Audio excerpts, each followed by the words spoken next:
नमस्कार, प्रेरणा में आप सबका स्वागत है।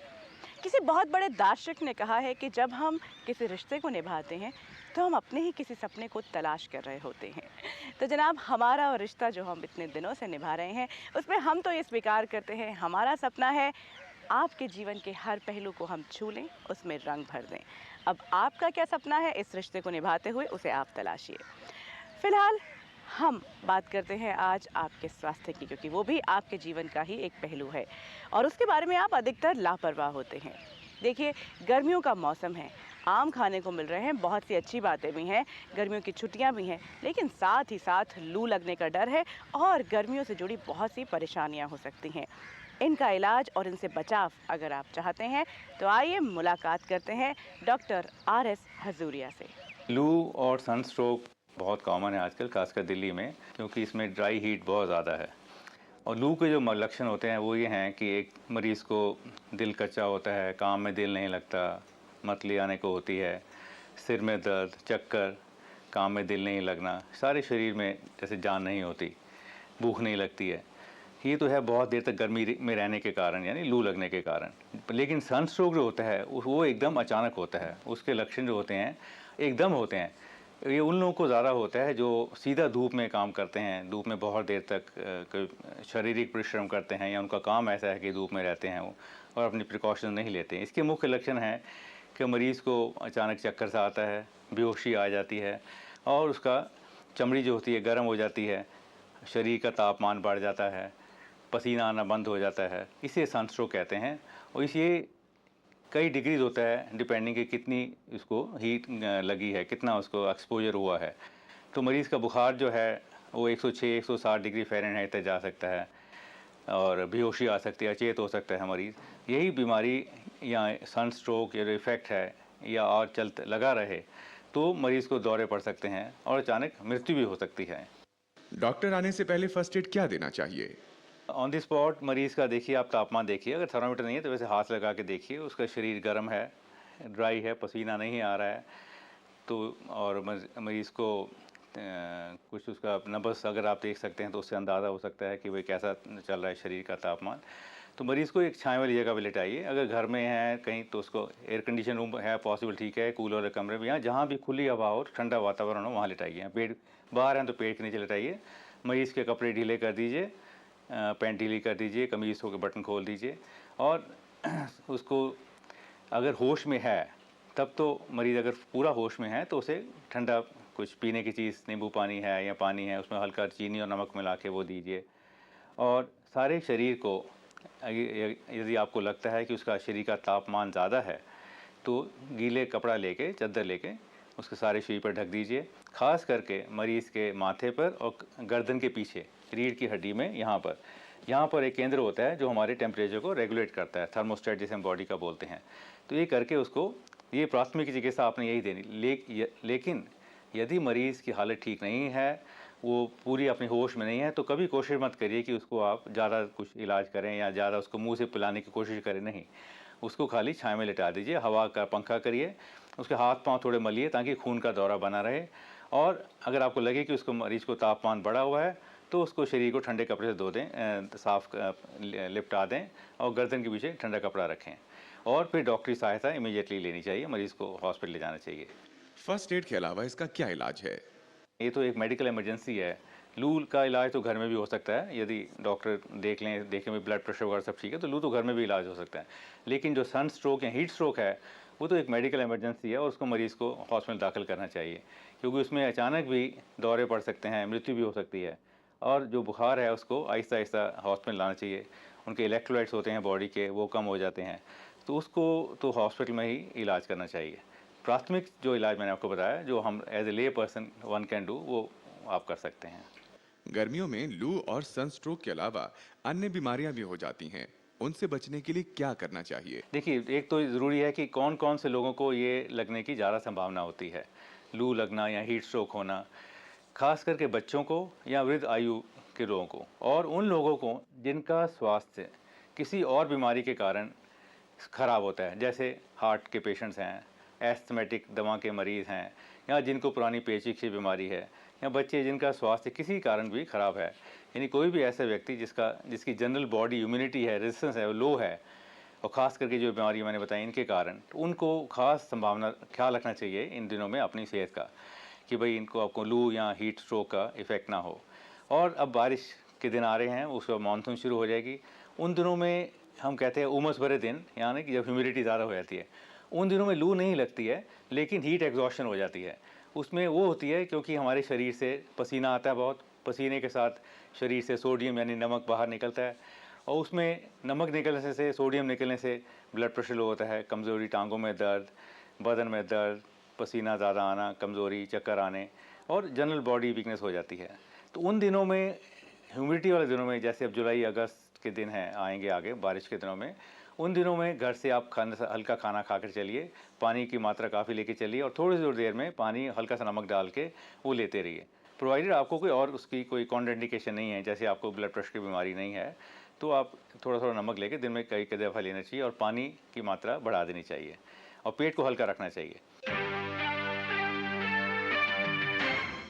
हमारे लिए प्रेरणा के स्रोत होते हैं ऐसी पर्सनालिटीज़, ऐसे व्यक्ति जिन्होंने किसी न किसी क्षेत्र में अपनी अलग पहचान बनाई हो, चाहे वो क्षेत्र शिक्षा को हो या कोई और क्षेत्र। लेकिन अगर दो धाराएं एक ही व्यक्ति में साथ साथ बह रही हों, तब आप क्या कहेंगे? और इन दो धाराओं में एक बैलेंस बना के, एक समन्वय बनाकर साथ साथ चलना, ये बहुत बड़ी बात है। सुचित्रा गुप्ता एक ऐसा ही नाम है। पिछले 30 वर्षों से दिल्ली विश्वविद्यालय में इतिहास की प्राध्यापिका। आज एक ऐसा नाम है जिनसे थिएटर जुड़ा है, रेडियो जुड़ा है, टेलीविज़न भी जुड़ा है। कैसे बना पाई ये समन्वय, कैसे बना ये बैलेंस? आइए मुलाकात करते हैं हमारी आज की प्रेरणा स्रोत सुचित्रा गुप्ता जी से। सुचित्रा गुप्ता दिल्ली विश्वविद्यालय के हिंदू कॉलेज में हिस्ट्री पढ़ाती हैं। इसके अलावा नेशनल स्कूल ऑफ ड्रामा की विजिटिंग फैकल्टी मेंबर हैं। थिएटर, रेडियो और टेलीविजन की जानी मानी कलाकार हैं। साहित्य कला परिषद द्वारा सर्वश्रेष्ठ अभिनेत्री का पुरस्कार प्राप्त कर चुकी हैं। 30 से ज्यादा रंगमंच नाटकों में अभिनय कर चुकी हैं और रेडियो में करीब 3000। इस बहुरंगी व्यक्तित्व वाली सुचित्रा गुप्ता से हमने सबसे पहले यही सवाल पूछा, आप टीचिंग प्रोफेशन में कब से हैं? ऐसा लगता है जैसे जन्मों से क्योंकि मुझे पढ़ाते हुए करीब 32 साल हो गए। 1971 में मैंने टीचिंग प्रोफेशन ज्वाइन किया था और तब से लगातार पढ़ा रही हूँ। और ऐसा प्रोफेशन है जिसे मैं वाकई एंजॉय करती हूँ। शायद यही कारण होगा, और कोई मजबूरी नहीं है कि मैं पढ़ाती रहूँ। एंजॉय करती हूँ इस प्रोफेशन को, इसीलिए शायद मैं इतने लंबे अरसे से इस प्रोफेशन के साथ जुड़ी हुई हूँ। इतिहास बड़ा नीरस विषय माना जाता है। लोग पहले कहते थे हिस्ट्री ज्योग्राफी बड़ी बेवफा, रात को रटो सुबह को सफा। देखिए, हिस्ट्री जो है वो ठीक है, एक लेवल पे मैं आपकी बात मानती हूँ कि ड्राई सब्जेक्ट है, लेकिन जिस तरह से हम उसे स्कूल में पढ़ाते हैं, जो कॉन्सेप्ट हम देते हैं, वो यकीन मानिए जब हम यूनिवर्सिटी में उसे पढ़ाते हैं तो वो पूरा का पूरा कॉन्सेप्ट, वो विजुअलाइजेशन, पर्सपेक्टिव, सब कुछ एकदम से अलग होता है। जैसे कि हम केवल राजा रानियों की कहानियाँ नहीं सुनाते हैं। हम ये नहीं कहते कि आपको 100 डेट्स तो कम से कम याद रखनी ही पड़ेंगी, और आपको अगर ये लड़ाई के बारे में, इसके बारे में, कौन सी लड़ाई कब कहाँ लड़ी गई थी, जो बेसिक डिटेल्स हैं, जो ज़रूरी डिटेल्स हैं, वो तो मालूम होने चाहिए किसी भी हिस्ट्री के स्टूडेंट को। लेकिन उसके अलावा ऐसा कुछ नहीं है जो बच्चों के मन में डर होता है कि ओहो इतनी डेट्स याद करनी पड़ती हैं, इतना सब कुछ डिटेल्स याद करने पड़ते हैं, राजा रानियों की कहानियाँ याद करनी पड़ती हैं। ऐसा कुछ नहीं है। हम उसे पूरे सामाजिक आर्थिक परिवेश के साथ जोड़ने की कोशिश करते हैं, और एक जिसको कहते हैं वर्ल्ड व्यू, उसको हम लेते हैं। हम केवल मेरे लिए कोई भी राजा इम्पोर्टेंट नहीं है। मेरे लिए हिस्ट्री का स्टूडेंट होने के नाते ये ज़्यादा ज़रूरी है कि वो किस परिवेश में है, और वो परिवेश क्यों है ऐसा, किस कारण से है। तो फिर हम उसकी सोशियोलॉजी में भी जाते हैं, हम उसकी पॉलिटिक्स में भी जाते हैं, हम उसकी इकोनॉमिक्स में भी जाते हैं। तो जब इस टोटलिटी में हम चीज़ को पढ़ते हैं, और जब इतना वाइड पर्सपेक्टिव मिलता है पढ़ने के लिए, तो फिर वो ड्राई नहीं रह जाता सब्जेक्ट। फिर वो आपको ऐसी जानकारी देता है जो आपको कहीं ना कहीं जाके बहुत इम्प्रेस करती है और इंटरेस्टिंग लगती है। टीचिंग के साथ साथ सुचित्रा जी थिएटर, रेडियो और टीवी का तालमेल कैसे बिठा लेती हैं? देखिए, ऐसा है, टीचिंग भी मेरे ख्याल से हर रोज़ का एक नया परफॉर्मेंस होता है। जब भी आप क्लास में जाते हैं तो आपको हर साल नए स्टूडेंट्स मिलते हैं, हर साल आपके सामने नए चैलेंजेस होते हैं, हर साल आपके सामने नए सवाल उठते हैं, हर साल न जाने कितने नए दिमाग आपकी तरफ पूरी तवज्जो देते हैं, सुनना चाहते हैं और आपसे कुछ ग्रहण करना चाहते हैं, पूछना चाहते हैं, और आपको उसी लेवल पे जाके फिर अपनी टीचिंग में परफॉर्म करना पड़ता है। तो इसी तरह से चाहे स्टेज हो, चाहे रेडियो हो, चाहे टेलीविज़न हो, ये सब भी परफॉर्मिंग आर्ट्स से उनसे जुड़े हुए हैं। तो मुझे कभी कहीं लगा नहीं कि मैं किसी अलग सी चीज़ में जा रही हूँ। मुझे हमेशा ये लगा कि शायद जो मेरा जो प्रोफेशन है टीचिंग, उसी का एक एक्सटेंशन है, मेरी पर्सनालिटी का एक्सटेंशन है परफॉर्म करना भी, एक्टिंग करना भी। और सच बात तो ये है कि सब कुछ कर पाना शायद इसलिए पॉसिबल हो जाता है कि टाइम को ऑर्गेनाइज करने की बात है, समय को ऑर्गेनाइज करने की बात है, आप कितना समय कहाँ दे रहे हैं। लेकिन ये तय बात है कि जहाँ पर भी आप जिस समय हैं वहाँ पूरी तरह से उसी काम को समर्पित है। जब मैं पढ़ाती हूँ, कॉलेज जाती हूँ, तो मेरे लिए कॉलेज ही सबसे ऊपर है, मेरी फर्स्ट प्रायोरिटी है। और जब मैं अगर दूसरा अपना शौक, जो मेरी हॉबी है एक्टिंग करना, परफॉर्म करना, जब मैं वो काम करती हूँ तो शायद मैं फिर उस समय किसी और चीज़ के बारे में नहीं सोचती। तो दो चीज़ों को मैंने बिल्कुल अलग अलग प्रायोरिटी बेसिस पे रखा हुआ है। लेकिन हाँ, एक बात और है कि प्रोफेशन के प्रति सबसे पहले ईमानदारी ज़रूरी है। टीचिंग मेरा प्रोफेशन है, टीचिंग के प्रति ईमानदारी इसलिए ज़रूरी है क्योंकि यहीं से मुझे सबसे पहले मेरी पहचान मिली है। और इसलिए ज़रूरी था, इसलिए भी ज़रूरी है ईमानदार होना, क्योंकि ये आपको वो दे रहा है जो शायद आपने आपके सपनों में कहीं रचा बसा था। तो शुरुआत उसकी वहाँ से हुई है। इसलिए अगर मान लीजिए मेरे पास कोई और कमिटमेंट आता है, मीडिया का कमिटमेंट आता है, तो मैं अपने टीचिंग के काम को छोड़कर उसको नहीं लेती हूँ। Well, I very often travel by rail, and I vividly remember in those days at railway stations we were served only hot puris and aloo ki sabzi. Well, I'm still very fond of them. As they say, habits die hard. एक अच्छी Then came the teacher, pantry car. एक And अच्छी food was artist, served in steel TV हो, thalis in the radio train हो itself. या theatre, But what do you find now? इस इंद्रधनुष में Food which is उन्हें very कौन सा nicely रंग wrapped in सबसे ज्यादा aluminium पसंद foil. है? ये तो सच बात है कि तीनों ही रूप मीडिया के बहुत ही फैसिनेटिंग हैं और बहुत अच्छे लगते हैं। मैंने सभी में काम किया है। मैंने रीजनल फिल्म्स भी की हैं, टेलीविज़न भी बहुत किया है। इनफैक्ट मैंने तो उस ज़माने से किया है जबकि लाइव शोज़ हुआ करते थे, और बाद में जाके भी मैंने मॉर्निंग शो जो होस्ट करती थी मैं, वो भी लाइव टेलीकास्ट ही होता था। तो वो एक बहुत बड़ा चैलेंज है, लाइव टेलीकास्ट बहुत बड़ा चैलेंज होता है। लेकिन रिकॉर्डिंग जो है उसमें इतनी बड़ी समस्या नहीं आती। आप तो जानते हैं कि टेक रीटेक होते रहते हैं, उसमें अगर गलती हो गई तो कोई बात नहीं, लेकिन लाइव में नहीं हो सकता।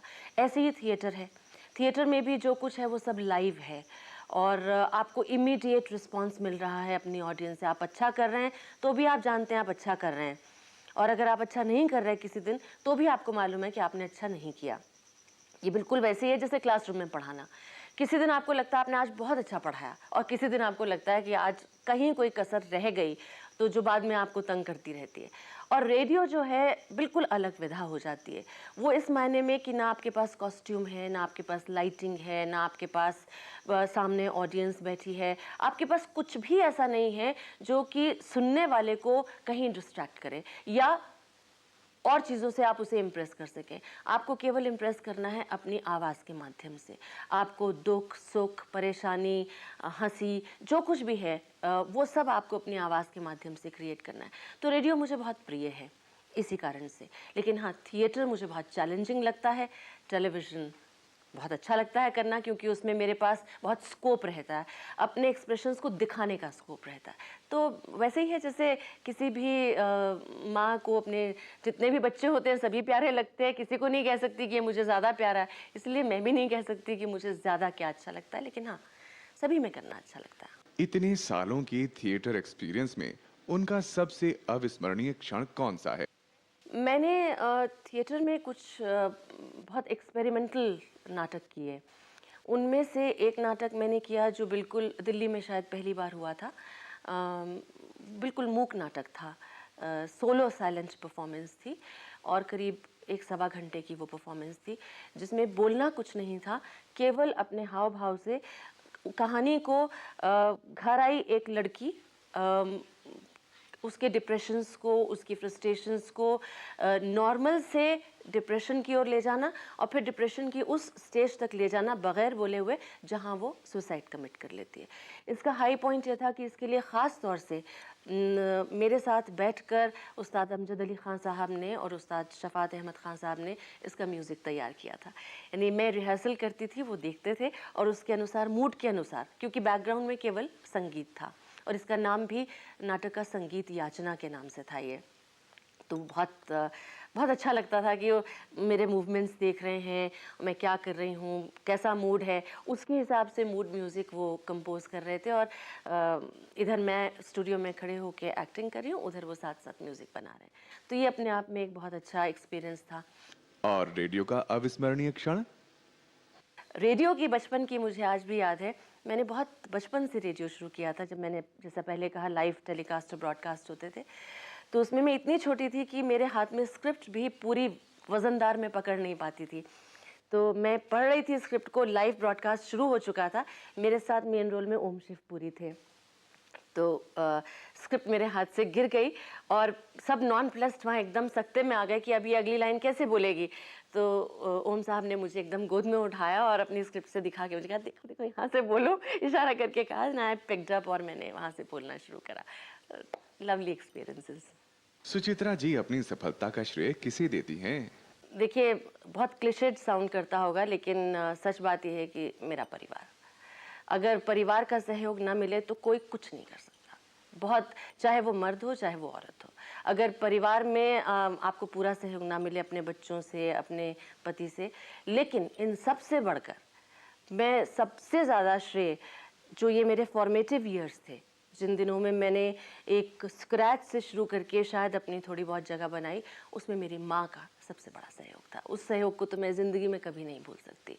मुझे कभी ये चिंता नहीं रही कि मेरे बच्चों ने खाना खाया होगा कि नहीं, या उन्होंने पढ़ाई करी होगी या नहीं, क्योंकि मेरी माँ मेरे साथ रहा करती थी और वो खुद बहुत पढ़ी लिखी महिला थी और बहुत स्ट्रिक्ट डिसिप्लिन में बिलीव करती थी। तो मुझे कभी इस बात की चिंता नहीं हुई।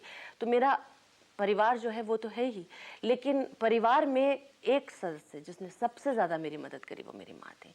और फिर मेरे पति मुझे बहुत सहयोग देते हैं और बहुत ज़्यादा सपोर्टिव हैं, बहुत ज़्यादा सपोर्टिव।